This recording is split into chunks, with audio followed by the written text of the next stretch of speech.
ए बिहानको तारा प्रभातको पुत्र त स्वर्गबाट कसरी खसेको छस् उहिले जाति जातिहरूलाई होच्याउने तो कसरी भुइँमा तल खसालिस्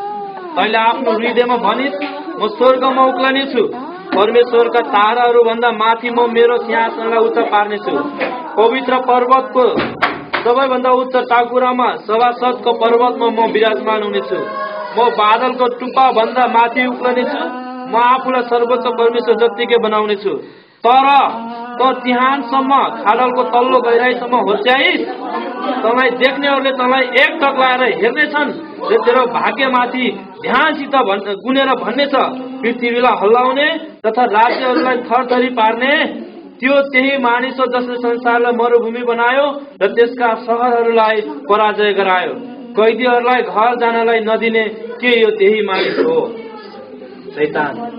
तो खसिसकेको छ तो हारिसकेको छ अहिले सोचेको थिइस् अहिले मानिसहरूलाई दुःख दिन्छु